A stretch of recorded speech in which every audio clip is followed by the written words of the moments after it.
Twins ಅವರು ಅಳಿಯ ಮದುವೆ ಆಗಿ 5 ವರ್ಷ ಆಗಿತ್ತು. ಅವ್ರಿಗೆ ಮದುವೆ ಆಗಿ ಈಗೇನ್ ನಾನು ರಾಯರ ಬೆತ್ತ ಇದ್ದೀನಿ ನೋಡಿ, ಎಲ್ಲರಿಗೂ ಕೊಡ್ತಾ ಇದ್ದೀನಿ. ಆ ಬೆತ್ತ ಕೊಡೋದ್ರಿಂದ ರಾಯರ್ನ ಭಕ್ತಿಯಿಂದ ಪೂಜೆ ಮಾಡಿದ್ದಕ್ಕೆ ಇವತ್ತು ಅವ್ರಿಗೆ ಗಂಡು ಮಗು ಆಗುತ್ತೆ ಅಂತ ಹೇಳಿದ್ದೆ, ಗಂಡು ಮಗುನೇ ಆಯ್ತು. ಕೃಷ್ಣ ಹುಟ್ಟಿ ಬಂದ. ಮೊನ್ನೆ ಒಂದು ಜನವರಿ ತಿಂಗಳಲ್ಲಿ ಒಂದು ವಿಡಿಯೋ ಹಾಕಿದ್ದೀನಿ, ನೋಡಿದ್ರ? ಜನವರಿ ತಿಂಗಳಲ್ಲಿ, ಆ ಜನವರಿ ತಿಂಗಳಲ್ಲಿ ನಾನು ನುಡಿಕೊಂಡು ಎಲ್ಲಿ ಸುಮಾರು ಕೇದಾರನಾಥ 1100 ಕಿಲೋಮೀಟರ್ ಬಂದಿದ್ರು ಅವರು. ಹುಡುಕೊಂಬಂದು ಈ ಸಲ ನಿನಗೆ ಗಂಡು ಮಗು ಆಗುತ್ತೆ, ಚಿಂತಿಸಬೇಡ, ಅದು ಗುರುವಾರ ದಿವಸ ಆಗುತ್ತೆ. ಇದು ತಾಯಿ ಪ್ರೆಗ್ನೆಂಟನೇ ಇಲ್ಲ, ತಾಯಿ ಓಪನ್ ಆಗಿ ಅವತ್ತೇನ್ ಹೇಳಿದೆ ನಾನು, ಅದೇನ್ ಗೊತ್ತಿಲ್ಲ. ಶಕ್ತಿ ನನಗೆ ಕೊಡ್ಬೇಡ ಅಂದ್ರೆ ನನಗೆ ಎಲ್ಲರಿಗೂ ಒಳ್ಳೇದಾಗಬೇಕು. ಯಾಕಂದ್ರೆ ಇವರೆಲ್ಲ ನನ್ನ ಕುಟುಂಬದವರೇ ಹೊತ್ತು, ಇವರು ನನ್ನ ಕುಟುಂಬದವರೇ ಹೊತ್ತು. ನಾನು ಒಂದು ಸಂದರ್ಭದಲ್ಲಿ ನಾನು ಊಟ ಮಾಡಿದ್ವಿ. ಊಟ ಮಾಡಿದಾಗ ನಾನು ಎಷ್ಟು ಕಷ್ಟಪಟ್ಟಿದ್ದೀನಿ ಅಂದ್ರೆ ಹೇಳೋದು ಹೇಳ್ಕೊಂಡು ನಮ್ಗೆ ಒಂಥರ ಮನಸ್ಸಿಗೆ ನೋವಾಗುತ್ತೆ. ಸಂಬಂಧಿಕರು ಅಂತ ಹೋಗಿದ್ವಿ. ಎಲ್ಲರ ಬಗ್ಗೆ ಹೇಳ್ತಾ ಇಲ್ಲ, ತಿಳ್ತಾವು. ನಾನು ಊಟ ಮಾಡುವಾಗ ನನಗೆ ಅಳಿಸಿದ್ರು ಸಾಂಬಾರನ್ನ ಹಾಕಿ ಈ ಕೈಯಲ್ಲಿ ಜಿಟ್ಟು ಬರ್ತಾ ಇತ್ತು, ಅಲ್ಲಿ ತಿಂತಾ ಇದ್ದೆ ನಾನು. ಊಟಕ್ಕೆ ತುಂಬಾ ಕಷ್ಟ ಇತ್ತು. ಅಥವಾ ಭಗವಂತ ಯಾಕೆ ಇಷ್ಟು ಕಷ್ಟಪಟ್ಟಿದ್ದಕ್ಕಂದ್ರೆ ನಾನು ಭಕ್ತಿಯಲ್ಲಿ ತುಂಬಾ ಇಷ್ಟ. ಭಕ್ತಿಯಲ್ಲಿ ನಾನು ಭಗವಂತ ಪೂಜೆ ಮಾಡ್ತಾ ಇದ್ದೆ. ನಾನು ಊಟಕ್ಕೂ ಕಷ್ಟ ಇರ್ತಿತ್ತು. ಹೆಂಗ್ ಮಾಡ್ಲಿಕ್ಕೆ ಅಂತಂದ್ರೆ ರಾಯರನ್ನ ಒಲಿಸ್ಕೊಳ್ಬೇಕಂದ್ರೆ 10 ವರ್ಷ ಬೇಕಾಯ್ತು ನನಗೆ. ಪಾದಯಾತ್ರೆ ಮಾಡಿ ಮಾಡಿ ಮಾಡಿ ಇವತ್ತು ಎಲ್ಲ ಕಡೆ ತಿರುಪತಿ ಪಾದಯಾತ್ರೆ ಮಾಡಿದ್ದೇವೆ, ಮಂತ್ರಾಲಯ ಪಾದ ಮಾತ್ರ ಮಾಡಿದ್ದೇವೆ. ಆ ಸುಡು ಬಿಸಿಲು ಇಂಥ ಗ್ರೂಪ್ ಅಲ್ಲಿ ಇದ್ದೀರಿ ಅಲ್ವಾ ನೀವು? ಗ್ರೂಪ್ ಅಲ್ಲಿ ಇದ್ದೀರಿ ಅಲ್ವಾ? ಮತ್ತೆ ಗ್ರೂಪ್ ಅಲ್ಲಿ ಕಾಲ್ ಮಾಡ್ಬೇಕಲ್ಲ.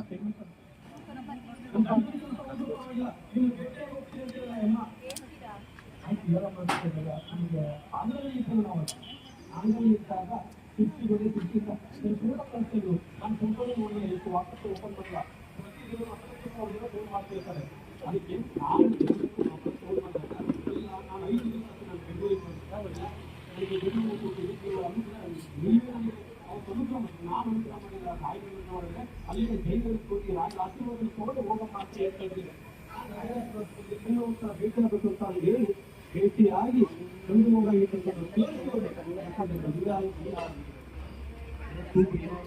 ಸಮಸ್ಯೆ ಇತ್ತು.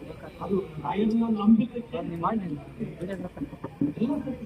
ಅದಕ್ಕೋಸ್ಕರ ನಾವು ಮನುಷ್ಯರ ಪಾದ ಇದ್ದೀವಿ, ನಾವು ರಾಯರ ಪಾದ ಇದ್ದೇವೆ. ರಾಯರ ಪಾದ ಇದ್ರೆ ನಮ್ಮ ಖಂಡಿತ ಅನುಗ್ರಹ ಮಾಡೇ ಮಾಡ್ತಾರೆ. ನಂಬಿಕೆಯಲ್ಲಿ ತಾಳ್ಮೆ ಇರಲಿ. ಕೆಲವೊಬ್ಬರು ಕಮಿಷನರ್ ಅಂತ ಹೇಳ್ತೀರಲ್ಲ, ಅವ್ರು ಬಂದಿದ್ದಕ್ಕೆ ಅವರು ನೋಡಿ ಜೀವನ ಸಾಗೋಗ್ಬಿಟ್ಟು ಅವ್ರಿಗೆ ಇಲ್ಲಪ್ಪ ನನಗೆ ಆಗ್ತಾ ಇಲ್ಲ, ನಾನು ತಪ್ಪು ಬಿಡ್ತೀನಿ, ನೀವ್ ಹೇಳಿದ್ರೆ ಒಂಥರ ನಾನು ನೋಡ್ಕೊಂಡು ಹೋಗ್ತೀನಿ ಅಂತ ಹೇಳಿದ್ರು ಆ ವ್ಯಕ್ತಿ. ಯಾಕಂದ್ರೆ ಇಲ್ಲ, ನನ್ನ ಮನೆಯಲ್ಲಿ ನನಗೆ ಸ್ವಲ್ಪ ವೈದ್ಯ ಜಾಸ್ತಿ, ನನ್ನ ಮನೆ ಶಾಂತಿ ನೆಮ್ಮದಿ ಕೊಟ್ಟು ಕಾಪಾಡಬೇಕು. ಇವತ್ತು ನಿಮ್ಮನ್ನ ನೋಡ್ತಾ ಇದ್ರೆ ನಾನು ಪ್ರತಿ ದಿನ ಲೈವಲ್ಲಿ ಬರ್ತೀನಿ. ಆ ಲೈವಲ್ಲಿ ನಡೀತಾ ಇರ್ತೀನಿ ಗೊತ್ತಾ, ನಾನು ಮಕ್ಕಳ ನೀವು ನಡೀತೀರಾ, ಹೌದಲ್ವಾ? ನೀವು ಏನು ಕಷ್ಟ ಇರುತ್ತೆ, ನಿಮ್ಮ ಕಷ್ಟಗಳು ದೂರ ಆಗಬೇಕು, ನಿಮ್ಮ ಕಷ್ಟಗಳು ದೂರ ಆಗಬೇಕು. ಈ ಬೆಳಗ್ಗೆ ಯಾರಿಗೆ ಕೂತ್ಕೊಳ್ಬೇಕು, ಏನು ಕೆಲಸ ಮಾಡಿದ್ದೆ, ನಾಳೆ ಏನು ವರ್ಕ್ ಮಾಡಬೇಕು, ಆ ಟೆನ್ಷನ್ ನೀವು ಬಹಳ ಟೆನ್ಷನ್ ಆಗಿರ್ತೀರ. ಒಂದು ನಗಿಸಿದ್ರೆ, ನಗು ಮುಖ ನೋಡಿದ್ರೆ ನನ್ನ ಅಣ್ಣ ತಮ್ಮಂದಿರು, ತಂದೆ ತಾಯಿದ್ರು, ಅಕ್ಕ ತಂಗಿದ್ರು ಸದಾ ಕಾಲ ನೀವು ನಗ್ತಾ ಇರ್ಬೇಕು. ಅದಕ್ಕೆ ಯಾಕಂದ್ರೆ ನಮ್ಗೆ ತಂದೆನೂ ಇಲ್ಲ, ತಾಯಿನೂ ಇಲ್ಲ, ಅಣ್ಣನೂ ಇಲ್ಲ, ತಪ್ಪಂದಿಲ್ಲ.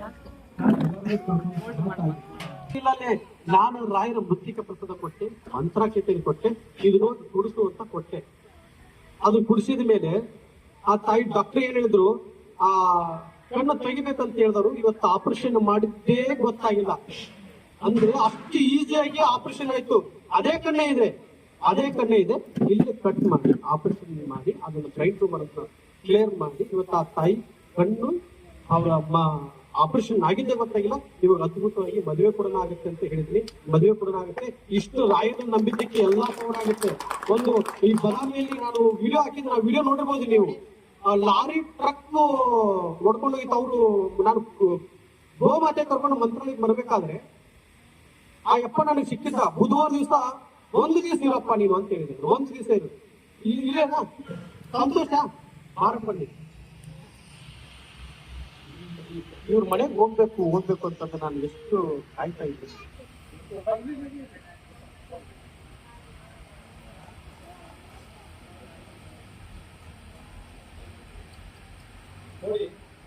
ಏನಾಯ್ತು ಅಂದ್ರೆ ಈ ವ್ಯಕ್ತಿ ಯಾರು ಅಂತಾನೆ ಗೊತ್ತಿರ್ಲಿಲ್ಲ ನನಗೆ. ಸಂತೋಷ ಆದಿ ನೆನಪಿದೆ ನಿಮಗೆ. ನಾನು ಬರ್ತಿಲ್ಲ, ನಿನ್ ಮುಖ ಒಟ್ಟ ನೋಡೇ ಇಲ್ಲ ನಾನು. ಕಾಲು ಸ್ವಲ್ಪ ಪ್ಯಾಂಟ್ ಕಾಣಿಸ್ತಾ ಇದೆಯಾ ಕಾಲು ನೋಡಿ, ಕಾಣಿಸ್ತಾ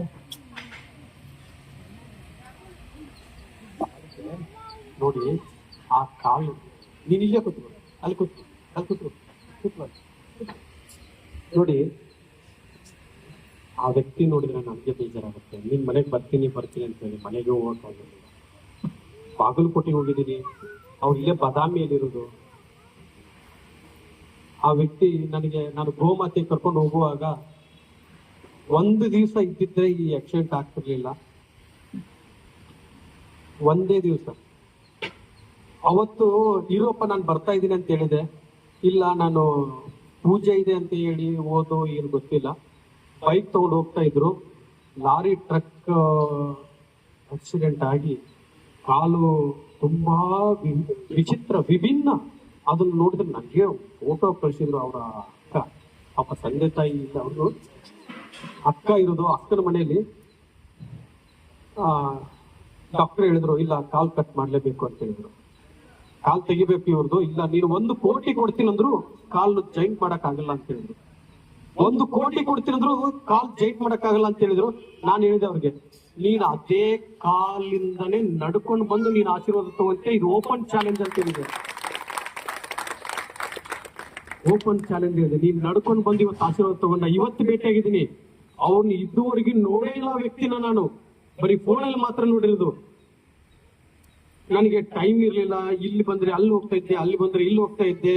ಬರೀ ಇದೇ ರೀತಿ ಆಗ್ತಾ ಇತ್ತು. ಕಾರ್ ತಗೊಂಡ್ ಬಂದು ಇಂತ ನಿನ್ನೆ ಲೈವ್ ಅಲ್ಲಿ ನೋಡಿರ್ಬೋದು. ಇವತ್ತು ಬಂದು ಅವ್ರ ಕಾಲು, ನಾನು ಅದೇ ಕಾಲಿಂದ ನೀನ್ ನಡ್ಕೊಂಡ್ ಬರ್ತೀಯಪ್ಪ, ನಡ್ಕೊಂಡ್ ಬಂದು ನೀನು ನಿಮ್ಮ ಅಕ್ಕವ್ರು ಯಾರು ಮಂತ್ರಾಲಯಕ್ಕೆ ಹೋಗಿದಾರಂತೆ. ಅದಕ್ಕೆ ಇವತ್ತು ಆ ವ್ಯಕ್ತಿ ನಡೆದುಕೊಂಡು ಬರ್ತಾನೆ. 1 ಕೋಟಿ ನೋಡಿ, ನೆನಪಿಟ್ಕೊಳ್ಳಿ. 1 ಕೋಟಿ ಕೊಡ್ತೀನಿ ಅಂದ್ರು. ಅಂದಿದ್ರ ಡಾಕ್ಟರ್ ಡಾಕ್ಟರ್ ಹೇಳಿದ್ರ 1 ಕೋಟಿ ಕೊಡ್ತೀನಿ ಅಂದ್ರೆ ನಿಮ್ಗೆ ಆ ಕಾಲು ರೆಡಿ ಮಾಡಕ್ ಆಗಲ್ಲ, ಕಾಲು ತೆಗಿಬೇಕು ಅಂತ ಹೇಳಿದ್ರು ತಾನೆ. ನಾನು ಹೇಳಿದ್ದೆ ನಿಮ್ಗೆ, ಇಲ್ಲ ಅದೇ ಕಾಲಿಂದ ನೀನ್ ನಡ್ಕೊಂಡ್ ಬಂದು ಆಶೀರ್ವಾದ ತಗೊಂತಿ ಅಂತ ಹೇಳಿದ್ನ. ಇವತ್ತು ತಗೊಂಡ್ಬಿಟ್ಟು ನೋಡಿ. ಅವ್ರಿಗೆ ಯಾವತ್ತು ಒಂದು ಮೊನ್ನೆ ಇವತ್ತು ಇನ್ಸಿಡೆಂಟ್ ನಡೀತು. ಒಬ್ರು TV9 ಅವರು ನೋಡಿದಿರಾ? TV9 ಪ್ರಶಾಂತ್. ಆ TV9 ಪ್ರಶಾಂತ್ ಅಂತೇಳಿ. ನನಗೆ ಅವ್ರಿಗೆ ಏನಾಗಿದೆ ಅಂತ ಗೊತ್ತೇ ಇರಲಿಲ್ಲ. ನಾನು ಸ್ನಾನ ಮಾಡ್ಕೊಂಡು ಬಂದು ಗಂಧ ಹಚ್ಕೊಂಡು ದೇವ್ರ ಮನೆ ಮುಂದ್ಗಡೆ ಕುತ್ಕೊಂಡಿದ್ದೀನಿ. ಕುತ್ಕೊಂಡಾಗ ಸಾವು ತುಂಬಾ ಕಣ್ಮುಂದ್ಗಡೆ ಕಾಣ್ತು ನನಗೆ. ಆ ವ್ಯಕ್ತಿ ಸಾವು. ನಮ್ಮ ಹೆಸರಿಟ್ಟು ಕರೀಲಿಲ್ಲ ನಾನು. ಅವ್ರದ್ದು ಯಾರು ಅಂತ ಹೇಳಿದಾಗ ಇಲ್ಲಿ ಆತ್ರೇಯ ಅಂತ ಇದ್ದಾರೆ. ಅವ್ರಿಲ್ಲ, ಅಲ್ಲಿ ಇದ್ರಲ್ಲಿದ್ದಾರೆ. ಆ ಆತ್ರೇಯ ಸ್ವಾಮಿ ಅವರು ಮನೇಲಿದ್ದಾಗ ನಾನು ಹೇಳಿದೆ, ಸ್ವಾಮಿ ಇವತ್ತು ಅತಿ ಶೀಘ್ರದಲ್ಲಿ ನಮ್ಮವರು ಒಬ್ರು ಸತ್ತು ಹೋಗ್ತಾರೆ ಅಂತ ಹೇಳಿದ್ದಾರೆ. ಅವ್ರಿಗೆ ಟೆನ್ಷನ್ ಆಗಿತ್ತು. ನಮ್ಮವರು ಸತ್ತು ಹೋಗ್ತಾರೆ ಅಂತ ನಾನು ಹೇಳಿದ್ದೆ. ಆ ವ್ಯಕ್ತಿ ಅವರೇ ಅಂತ, ಯಾಕಂದ್ರೆ ನಾನು ಅವ್ರ ಮನೆಗೆ ಹೋಗಿ ಊಟ ಮಾಡ್ಕೊಂಡು ಬಂದಿದ್ದೀನಿ ಅಂದ್ರೆ ಅದು ನನ್ನ ಕುಟುಂಬದವರೇ. ನಾನು ಅಣ್ಣನೋ ಅಥವಾ ನನ್ನ ತಮ್ಮನೂ ಇರ್ಬೋದು. ಅದಕ್ಕೆ ಆ ಸಾವು ನನ್ನ ಕಣ್ಮುಂಗಡೆ ಕಂಡಾಗ ದೀಪ ಹಚ್ಚಿ ಹೇಳಿದೆ. ಮತ್ತೆ ನೆಕ್ಸ್ಟ್ ಡೇ ಆ ವ್ಯಕ್ತಿ ಕರೆ ಬಂತು ನನಗೆ. ಅದೇ ವ್ಯಕ್ತಿದೆ, ನಾನು ಬದುಕಬೇಕು, ನನ್ನನ್ನು ಬದುಕಿಸಿ ಗುರುಗಳೇ, ನಿಮ್ಮ ಪಾದ ಹಿಡಿದಿದ್ದೀನಿ ಅಂತ ಹೇಳಿದ್ರು. ನಾನು ಒಂದು ಮಾತು ಹೇಳಿದೆ, ಅವ್ನು ಧೈರ್ಯ ತುಂಬಿದೆ. ನಾನು ನಿನಗೇನು ಆಗಲ್ಲ, ಯಾಕಂದ್ರೆ ಅವ್ನು ಸಾಯ್ತಾನಂತ ನನಗೆ ಗೊತ್ತು. ಅವ್ರು ಒಂದು ಮಾತು ಹೇಳಿದೆ, ನಾನು ನೀನ್ ಏನೂ ಆಗಲ್ಲ, ನೀನು ನಾನು ದೇವರ ಮೇಲೆ ತಾಯಿ ಮೇಲೆ ಹಣೆ ಇರಲ್ಲ, ನಾನು ನನ್ನ ಮೇಲೆ ಇಟ್ಕೊಳ್ತೀನಿ. ನಾನು ಯಾಕಂದ್ರೆ ಅವ್ನು ಬದುಕ್ಬೇಕಲ್ಲ. ಅವ್ನು ಇನ್ನೂ ಆ ಸಾಯುವಂತ ಗಳಿಗೆ ಗೊತ್ತಿದ್ರು ಅವನು ಖುಷಿಯಿಂದ ಸತ್ತು ಹೋಗ್ಲಿ. ಅದಕ್ಕೆ ಅವನು ಕುಗ್ಗಿಸಬಾರ್ದು ಅನ್ನೋದಕ್ಕೋಸ್ಕರ ಆ ವ್ಯಕ್ತಿಗೆ ಸಾಯ್ತಾನೆ, ನೀನ್ ಬದುಕ್ತೀಯ ಹೋಗು ಅಂತ ಹೇಳಿ ನನ್ನ ಮೇಲೆ ಪ್ರಮಾಣ ಮಾಡಿ ಹೇಳ್ತಾ ಇದೀನಿ. ನೀನು ಬದುಕ್ತೀಯ, ನೀನು ಹೊಟ್ಟೆ ತುಂಬಾ ನನಗೆ ಊಟ ಮಾಡಿ ತಗೊಂಡು ಬಂದು ನನಗೆ ಊಟ ಮಾಡಿಸ್ತೆ ಅಂತ ಹೇಳಿದ ಆ TV9 ಪ್ರಶಾಂತ್. ಈಗ ಒಂದು 10 ದಿವಸ ಆಗಿರ್ಬೋದ ಒಂದು ತೀರೋಗಿ, ಟಿವಿಯಲ್ಲಿ ಎಲ್ಲ ಬಂತೋದು. ಅವ್ರು ತೀರ್ ಹೋಗ್ತಾರಂತ ಹೇಳಿದಾಗ ನೆಕ್ಸ್ಟ್ ನಾನು ಹೇಳಿದ ಆ ವ್ಯಕ್ತಿಗೆ ಬೆಳಿಗ್ಗೆ ಈ ಮುಸ್ಸಂಜೆ ಟೈಮಲ್ಲಿ 9 ಗಂಟೆ ಆಗಿತ್ತು.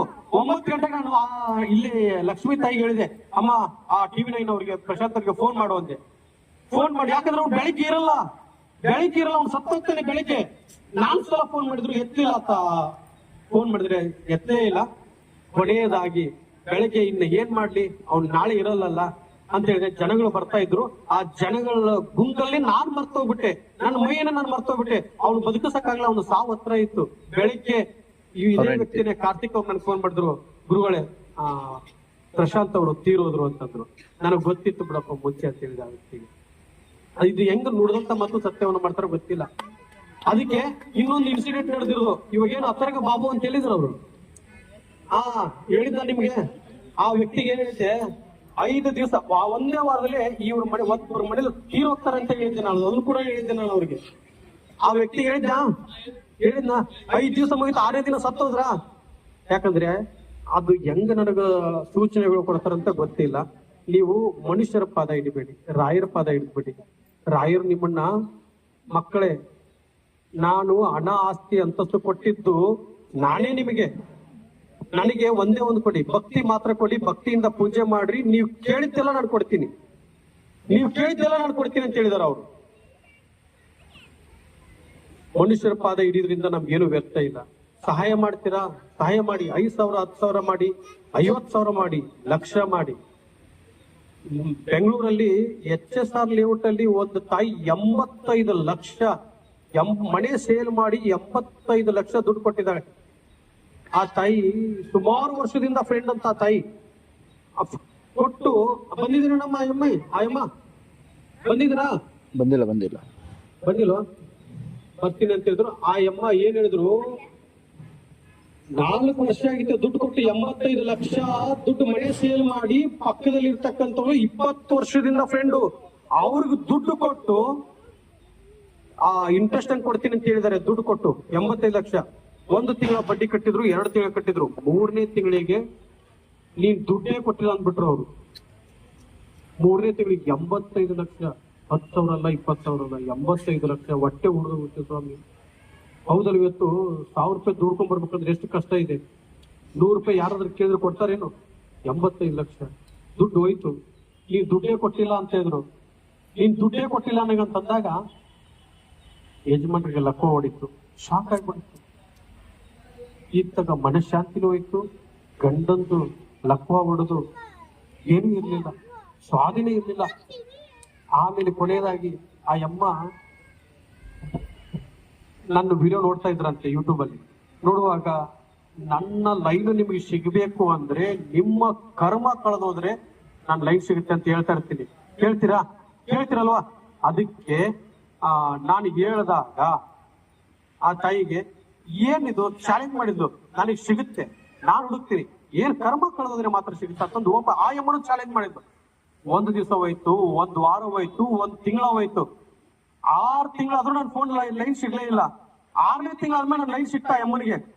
ಅಪ್ಪ ಭಗವಂತ, ನಿಜವಾಗ್ಲೂ ನೀನ್ ಹೇಳ್ದಾಗ ನಾನು ನಿನ್ ಲೈನೇ ಸಿಗ್ಲಿಲ್ಲ ನನ್ಗಂತಂದು ಆ ಅಮ್ಮ ಅವತ್ತು ಹೇಳ್ದೆ. ಯಾಕಮ್ಮ ಏನಾಯ್ತು? ನಾನು ಈಸಿಯಾಗಿ ಅನ್ಕೊಂಡ್ಬಿಟ್ಟಿದ್ದೆ, ಏನ್ ಲೈನ್ ಸಿಗಲ್ಲ ಹೆಂಗ್ ಸಿಗಲ್ಲ ಅಂತ ಹೇಳಿದಾಗ ನೋಡಿದೆ. ಆ ಅಮ್ಮನಿಗೆ ಹೇಳಿದೆ ನಾನು. ಆ ಅಮ್ಮ ಹೇಳಿದ್ ನನಗೆ ಈ ತರ ದುಡ್ಡು ಕಳೆದು ಹೋಗಿದೆಪ್ಪ ತಂದೆ, ನಾನು 85 ಲಕ್ಷ ಕೊಟ್ಟಿದ್ದೆ, ನನ್ನ ಗಂಡನ ಪರಿಸ್ಥಿತಿ ಈ ತರ ಆಗಿದೆ, ಮನಃಶಾಂತಿ ನೆಮ್ಮದಿ ಇಲ್ಲ ಅಂತ ಹೇಳಿದಾಗ, ಅಮ್ಮ ಚಿಂತೆ ಮಾಡ್ಬೇಡ, ನಿನ್ನ ಮದುವೆ ಆಗಿರೋ ಡೇಟ್ ಹೇಳು, ನಾನು ಚೆಕ್ ಮಾಡ್ತಿದ್ದಾಗ ಆ ಒಂದು ಪಿಂಕ್ ಕಲರ್ ಬುಕ್ ನಾನು ಓಪನ್ ಮಾಡಿ, ನಾನು ಪ್ರತಿನಿತ್ಯ ಆ ಬುಕ್ ಹೊರಗಡೆ ಎಲ್ಲಿ ತಗೊಂಡ್ ಬರಲ್ಲ, ಅದನ್ನ ದೇವರ ಮನೇಲೆ ಇಟ್ಟು ಪೂಜೆ ಮಾಡಿ ಯಾರ್ಯಾರಿಗೆ ಏನ್ ವ್ರತ ಹೇಳುತ್ತೆ, ಎಷ್ಟು ದೀಪಗಳು ಬಂದಿರುತ್ತೆ ಅದನ್ನೆಲ್ಲ ತಿಳಿಸ್ಕೊಡ್ತಾ ಇರ್ತೀನಿ. ಆ ಅಮ್ಮನಿಗೆ ಹೇಳಿದೆ. ತಿಳಿಸ್ಕೊಟ್ಟಾಗ ಆ ಅಮ್ಮ ಹೇಳಿದ್ದು, ಆಯ್ತಪ್ಪ ನೀನ್ ಹೇಳ್ದಂಗೆ ಪೂಜೆ ಮಾಡ್ತೀನಿ ಅಂತ ಹೇಳಿ ಭಕ್ತಿಯಿಂದ ಪೂಜೆ ಮಾಡಿದ್ದು. 11 ದೀಪ 21 ಬಂದಿರ್ಬೋದು ಆ ಅಮ್ಮನಿಗೆ. ಅಚ್ಚು ಈ ತರ ನಿನ್ಗೆ ಆಗುತ್ತೆ, ಪವಾಡ ಆಗುತ್ತೆ ಅಂತ ಹೇಳಿದೆ. 40 ಲಕ್ಷ ದುಡ್ಡು ಬಂತು 7ನೇ ವಾರದಲ್ಲಿ. ಯಾರ ಕಡೆಯಿಂದ? ಅವ್ರ ಕಡೆಯಿಂದಾನೆ 40 ಲಕ್ಷ ದುಡ್ಡು ಬಂತು. ಮತ್ತೆ ಇನ್ನು ಮಿಕ್ಕಿದ್ದು ದುಡ್ಡನ್ನು ಟೋಟಲ್ ಆಗಿ 90 ಲಕ್ಷಕ್ಕೆ ಚೆಕ್ ಹಾಕಿ ಕೊಟ್ಟಿದ್ದಾರೆ. ಇದೇ ರಾಯರ ಪವಾಡ. ರಾಯರ್ನ ನಂಬಿ ರಾಯಲ್ ಆಗಿರೋಣ ನಾವೆಲ್ಲರೂ. ಅದಕ್ಕೆ ಒಂದು ಈ ದಾವಣಗೆರೆಯಲ್ಲಿ ನಡೆದಿರೋ ಘಟನೆ ಇದು. ಆ ದಾವಣಗೆರೆಯಲ್ಲಿ ಏನಂತ ಒಂದು ಸುಮಾರು 8-9 ತಿಂಗಳಾಯ್ತು ಹುಡುಕ್ತಾ ಇದ್ದು. ಆ ಹುಡುಕುವಾಗ ನನ್ಗೆ ಫೋನ್ ಮಾಡಿದ್ರು, ನಾಳೆ ಗುರುವಾರ ಇದೆ, ಇವತ್ತು ಬುಧವಾರ, ಇದೆಷ್ಟು ಅದ್ಭುತವಾಗಿದೆ ನೋಡು. ನಾಳೆ ಗುರುವಾರ, ಇವತ್ತು ಬುಧವಾರ. ಆ ಎಮ್ಮನ ಸಿಲಿಂಡರ್ ಖಾಲಿ ಆಗಿಬಿಟ್ಟಿದೆ, ಚಿಕ್ಕ ಸಿಲಿಂಡರ್ ಖಾಲಿ ಆಗಿಬಿಟ್ಟಿದೆ. ಆ ಎಮ್ಮ ನನ್ನ ಲೈನ್ ಸಿಕ್ಕಿದೆ. ಅಮ್ಮ ನಿನಗೆ 11 ದೀಪ ಹಚ್ಚಬೇಕಲ್ಲ ಅಂತ ಹೇಳಿದೆ. ಆ ಎಮ್ಮನ ತಿರುಗಿದು ಬರೀ 500 ರೂಪಾಯಿ ಇರೋದು. ಅಲ್ಲ, ಈ ಅಪ್ಪ ಹೇಳಿದಾನೆ, ನನಗೆ ಭಕ್ತಿಯಿಂದ ಪೂಜೆ ಮಾಡಿದ್ರೆ ಈ ಅಪ್ಪನ ಯೂಟ್ಯೂಬ್ ಚಾನಲ್ ನೋಡ್ತಾನೆ ಇರ್ಬೇಕನ್ಸುತ್ತೆ, ಪ್ರತಿಯೊಂದೊಂದು ಪವಾಡ ಆಗ್ತಾ ಇದ್ರೆ ಅಂತ ಹೇಳಿದ್ರೆ ನನಗೂ ಪವಾಡ ಆಗುತ್ತೆ ಅಂತ ಹೇಳಿ ಆ ಅಮ್ಮ 500 ರೂಪಾಯಿ ಇರ್ತದ್ದು ಚಿಕ್ಕ ಸಿಲಿಂಡರ್ ತಗೊಂಡ್ಬರ್ಲಿಲ್ಲ ಅಮ್ಮ. ಸೌದೆಯಲ್ಲಿ ಅಡಿಗೆ ಮಾಡ್ಕೊಂಡು ತಿಂದ್ರು ಪರವಾಗಿಲ್ಲ ಅಂತ ಹೇಳಿ 500 ರೂಪಾಯಿ ಕೊಟ್ಟು ತುಪ್ಪ ತಗೊಂಡ್ಬಂದಂತ. ತುಪ್ಪ ತಗೊಂಡ್ಬಂದು ನಾಳೆ ಬೆಳಿಗ್ಗೆ ಸೌದೆಯಿಂದ ಅಡಿಗೆ ಮಾಡ್ಕೊಂಡು ಊಟ ಮಾಡಿದರೆ, ತುಪ್ಪ ತಗೊಂಡ್ ಬಂದು ದೀಪ ಹಚ್ಚಿ ಆರತಿ ಮಾಡಿದ್ದಕ್ಕೆ 3:40 ಗುರುವಾರ ದಿವಸ ಆ ಅಕೌಂಟಿಗೆ 50,000 ರೂಪಾಯಿ ಬಂದಿದೆ ದುಡ್ಡು. ನನಗೆ ಆಶ್ಚರ್ಯ ಆಯ್ತು, ಇದು ಹೆಂಗಾಯ್ತಮ್ಮ ಅಂತ ಕೇಳಿದೆ ನಾನು. ಜೈ ಶ್ರೀರಾಮ್. ನಾನು ಕೇಳಿದೆ ಹೆಂಗಾಯ್ತು ಅಂತ ಕೇಳಿದಾಗ ಅದು ಮೋದಿ ಸ್ಕೀಮ್ ಏನೋ ಹಾಕಿದ್ರಂತೆ. ನೋಡಿ, ನಾವು ಅಡೆತಡೆಗಳು ಹೆಂಗ್ ನಿಂತ್ಕೊಂಡಿರುತ್ತಂದ್ರೆ ಆ ಗ್ಯಾಪ್ ಅಲ್ಲಿ ನಿಂತ್ಕೊಂಡ್ಬಿಡುತ್ತೆ. ಅದನ್ನ ನಾವು ಸ್ವಲ್ಪ ದಾರಿ ಮಾಡ್ಕೊಡ್ಬೇಕು. ದಾರಿ ಹೆಂಗ್ ಮಾಡ್ಬೇಕಂದ್ರೆ ಭಕ್ತಿಯಿಂದ ಪೂಜೆ ಮಾಡ್ಬೇಕು. ಭಗವಂತ ನಮ್ಮಲ್ಲಿ ದುಡ್ಡು ಕೇಳಲ್ಲ, ಭಕ್ತಿ ಮಾತ್ರ ಕೇಳ್ತಾರೆ. 500 ರೂಪಾಯಿ ಕೊಟ್ಟು ತುಪ್ಪ ತಗೊಂಡ್ಬಂದ, ಅವತ್ತು 500 ರೂಪಾಯಿ ತುಪ್ಪ ತಗೊಂಡ್ಬಂದ ಅಮ್ಮ. ತುಪ್ಪ ತಗೊಂಡ್ ಬಂದಿದ್ದಕ್ಕೆ 50,000 ದುಡ್ಡು ಬಂತು. ನಿಮ್ಮ ಸೇಡಮಲ್ಲಿ ಎಷ್ಟು ಜನ ಪೌಡ್ ಆಗಿದೆ, ಎಷ್ಟೋ ಜನಗಳಿಗೆ ಪೌಡ್ ಆಗಿದೆ. ಆ ಬಸವೇಶ್ವರ ಸರ್ಕಲ್ ಇಂದ ಆ ಡೊಳ್ಳು ಭಜೆ ಮಾಡ್ಕೊಂಡು ನೀವು ಅದನ್ನ ಡೊಳ್ಳು ಕರ್ಕೊಂಡು ಹೋಗಿ ಮೆರವಣಿಗೆ ಮಾಡಿದ್ರಿ. ಯಾಕಂದ್ರೆ ಇಲ್ಲಿ ಹೂಗಾರ್ ಅಂತ ಇದಾರೆ ಅವರು ಊರಲ್ಲಿ, ಕರಿಬಸಪ್ಪ ಹೂಗಾರ. ನಾನು ಹೋಗುವಾಗ ನನ್ನನ್ನು ಯಾರು ನೋಡ್ತಾ ಇರ್ಲಿಲ್ಲ, ಯಾರು ಮಾತಾಡ್ತಿರ್ಲಿಲ್ಲ. ಏನೋ ಒಂಥರ ಭಿಕ್ಷುಕ್ ಅಂತ ನೋಡ್ತಿದ್ರಲ್ಲ ಅಲ್ಲ, ಅವ್ರು ನೋಡ್ತಿದ್ರು. ಭಿಕ್ಷುಕ್ ಫೋನ್ ಮೇಲೆ ಕುತ್ಕೊಂಡಿದ್ದೆ. ಎಲ್ಲೋ ಹೋಗ್ತಿದ್ರೆ ಇವ್ರು ಬಿಡು ಅಂತ ಅನ್ಕೊಂಡಿದ್ರಂತೆ.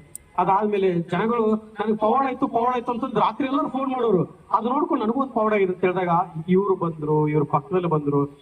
ನಿನ್ಗೆ 2 ತಿಂಗಳಲ್ಲಿ ಮದುವೆ ಆಗುತ್ತೆ, 2 ತಿಂಗಳಲ್ಲಿ ಮಸ್ತಾರ್ ಆಗ್ತೀಯ ಅಂತ ಹೇಳಿದೆ. ಅಂಬರೀಶ್ ಅಲ್ಲ ಅವನ ಹೆಸರು? ಅಂಬರೀಶ್.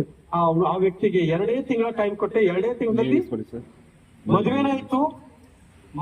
ಮಾಸ್ಟರ್ ಆದ್ರ ಅದೇ ಊರಲ್ಲ, ಪಿ ಮಾಸ್ಟರ್. ನಿಮ್ ತಮ್ಮ, ಇವ್ರ ತಮ್ಮನೇ ಅಂತ ನೋಡ್ರಿ, ಗೊತ್ತೇ ಇಲ್ಲ. ಅವ್ರ ತಮ್ಮನೇ ಆದ, ಇವ್ರಿಗೆ ಗಂಡು ಹೋಗುವಂತೆ.